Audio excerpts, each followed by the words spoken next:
Hello, et vous, mes amis, salut, c'est Sébastien sur Axiolia, en YouTube et www.axiolia.fr. Aujourd'hui, sur la chaîne Info Multimédia, on va vous parler de la bande FM qui tire sa révérence. Donc, quand je dis elle va tirer sa révérence, c'est pas maintenant, de suite, demain, mais c'est pour bientôt. Voilà, tout simplement. Puisque la bande FM, vous voyez là les radios FM traditionnelles, eh ben, va tirer sa révérence au profit de quoi? Le DAB+. Ce fameux DAB+, qui prend le relais, bien qu'en 2033. Vous voyez, c'est pas bientôt demain, mais c'est quand même dans pas longtemps. Donc, c'est chaud tout ça.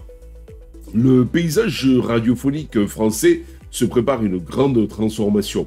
La bande FM, qui nous accompagne depuis, donc en fait, des décennies, va progressivement s'éteindre du moins, d'ici 2033 pour laisser place à la technologie numérique DAB+. Ça vous rappelle rien, ça? À l'époque de la TNT aussi et de la TV analogique, et bien petit à petit, on a supprimé la TV analogique au profit de la TNT. Alors, pendant un certain temps, il y avait les deux, la TNT et la TV analogique, et puis à un moment donné, après, on a coupé carrément la TV analogique au profit de la TNT et seulement la TNT. C'est ce qui va se passer avec les radios. En 2033, en fait, il y aura une transition, mais en 2033, eh bien, ce sera l'arrêt tout simplement de la bande FM au profit du DAB+. Donc d'ailleurs, qui récupère certaines bandes de VHF analogiques, donc en fait, VHF de la TV analogique. Voilà. Cette décision a été quand même actée par l'ARCOM, vous voyez par là, l'autorité de régulation de la communication audiovisuelle et numérique, c'est pas rien, en juin 2024, qui vise à moderniser et à améliorer la qualité de l'offre radiophonique en France. Mais alors, pourquoi passer au DAB+?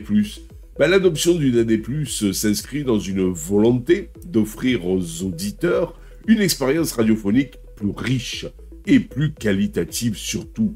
Le DAB+, présente en effet de nombreux avantages en rapport et par rapport à la FM analogique. Un son numérique cristallin finit les grésillements et les interférences. Le DAB+ utilise une technologie de transmission numérique qui garantit un son d'une qualité exceptionnelle comparée à celle d'un CD. Ça me rappelle aussi la TV analogique où il fallait une superbe réception pour avoir une qualité d'image parfaite. Sinon, vous avez un petit peu de neige et autres. Et avec cette même réception moyenne qui nous permettait, en analogie avec la télé, d'avoir un peu de neige et tout, et bien avec la TNT, on a une qualité parfaite de l'image et du son. Parce qu'il suffit qu'il y ait un minimum de signal pour que vous ayez une qualité formidable dans le numérique. Plus de stations, plus de choix. Adieu les stations limitées, le DAB+, permettra aussi de diffuser un nombre bien plus important de stations sur une bande de fréquences et bien plus étroite. Cela se traduit par une diversité accumulée de programmes avec de nouvelles thématiques et des contenus plus pointus pour répondre au goût de chacun. Des informations en temps réel. En plus du programme en cours, le DAB+ affiche des informations complémentaires sur l'écran de votre récepteur. Jusque-là, vous allez me dire, Seb, le RDS sur la bande analogique le faisait avec, il vous indiquait soit le nom de l'émission, soit le titre du chanteur avec le nom de la chanson, etc., etc.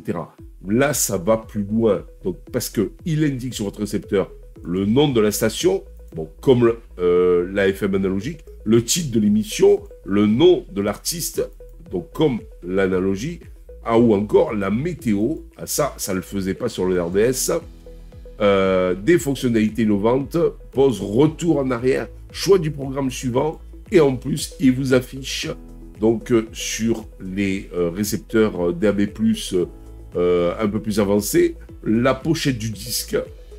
Il vous affiche donc aussi éventuellement, quand il y a la météo, la carte météo, donc sous forme d'image. C'est quand même pas mal.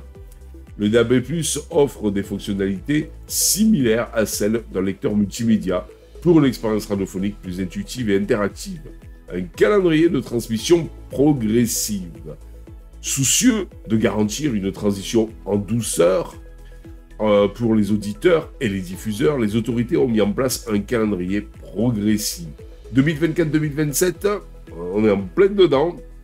C'est la période de préparation durant laquelle l'attribution de nouvelles fréquences FM est suspendue et certaines fréquences FM existantes sont réattribuées au DAB+. 2028 à 2030, déploiement accéléré du DAB+, avec notamment l'obligation pour les constructeurs automobiles d'équiper leurs véhicules neufs et de récepteurs DAB+. Et puis aussi, aux constructeurs de, tout simplement, radios traditionnelles, de les équiper aussi en DAB+. Quoique c'est le cas de plus en plus. 2033, éteindre définitivement la bande FM.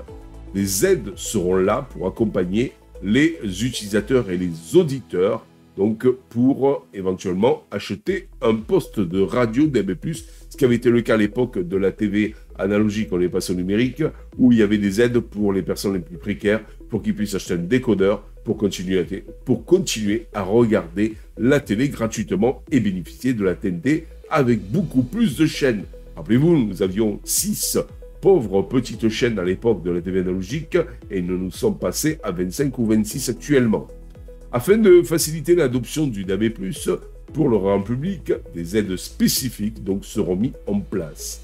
Distribution de bons d'achat pour l'acquisition de récepteurs DAB+, campagne d'information et de sensibilisation à grande échelle pour informer tout simplement les auditeurs sur les avantages du DAB+, et les démarches à suivre pour s'équiper. Mise en place d'un service d'accompagnement téléphonique pour répondre aux questions des auditeurs et les guider dans l'installation de l'utilisation de leurs nouveaux récepteurs DAB+. DAB+, alors, le futur de la radio. L'arrêt de la bande FM et l'option du DAB+, marquent un tournant majeur dans l'histoire de la radio. Le DAB+, offre une qualité d'écoute supérieure, une plus grande diversité de programmes et des fonctionnalités innovantes permettant de répondre aux attentes des auditeurs d'aujourd'hui et de demain grâce à un accompagnement pédagogique et des aides concrètes. Cette transition permettra de moderniser le paysage radiophonique français et d'offrir une expérience radiophonique unique à tous les auditeurs. Voilà, j'espère que vous avez aimé cette petite vidéo. Je vous dis à ciao pour les prochaines vidéos. N'oubliez pas le pouce en l'air et n'oubliez pas de vous abonner les amis. Allez, je vous dis à ciao, bye bye. Si vous avez aimé cette vidéo, abonnez-vous, mettez un pouce en l'air, et partagez cette vidéo, merci, cela fait toujours plaisir.